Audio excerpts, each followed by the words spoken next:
Hello, I'm Simon Whistler, you're watching the Today I Found Out YouTube channel, and in the video today we're looking at why we have a 7-day week. Two of the earliest known civilizations to use a 7-day week were the Babylonians and the Jews. The Babylonians marked time with lunar months, and it is thought by many scholars that this was why they chose a 7-day week, though direct evidence of lunar months being why they declared a 7-day week is scant. That said, each lunar month was made up of several different cycles. On the first day, the first visible crescent appeared. On approximately the 7th day, the waxing half moon could be seen. On approximately the 14th, the full moon, and on approximately the 21st, the waning half moon, and on approximately the 28th, the last visible crescent. As you can see, each notable cycle is made up of about 7 days, hence the 7-day week. You'll notice I use the word approximately a lot in there.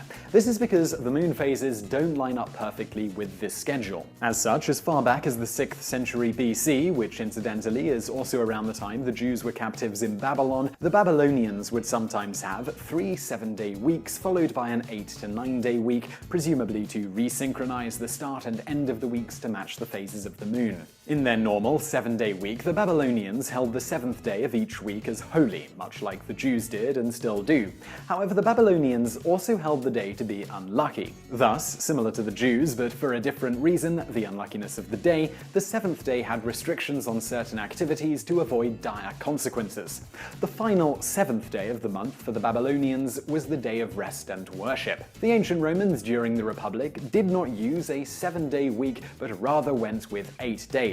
1/8 day of every week was set aside as a shopping day where people would buy and sell things, particularly buying food supplies for the following week. Rather than labeling the days of the week with actual names, at this time the Romans labeled them with letters, A to H.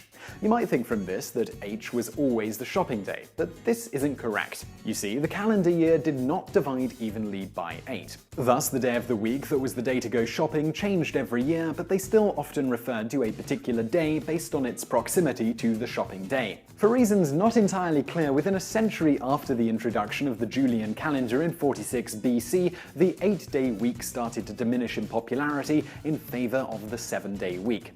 The full switch was not sudden, happening over centuries. For a time, as the 7-day week grew in popularity, both the 7- and 8-day weeks were used in Rome simultaneously. Finally, after the popularity of the 8-day week diminished almost completely, Constantine, the first Christian Roman emperor, made the 7-day week official in AD 321. Due to the influence of both Rome and Christianity, this has stuck in most regions of the world ever since. Bonus fact: for a very brief time in France and the USSR, the 7-day week was abandoned. The French abandoned the 7-day week in favor of a 10-day week beginning in 1793, thanks to the French Republican calendar developed at this time. This was abandoned 9 years later when the Roman Catholic Church was re-established in France. The official switch back to the 7-day week happened on April the 18th, 1802, Easter Sunday. Starting in 1929, the USSR abandoned the 7-day week in favor of first a 5-day week and then a 6-day week. This was abandoned, and the 7-day week was re-established in 1940. So I really hope you found that video interesting. If you did, please do give us a thumbs up below, and don't forget to subscribe if you haven't already. Also, over there on the right, a couple of other videos you might enjoy if you enjoyed this one, and thank you for watching.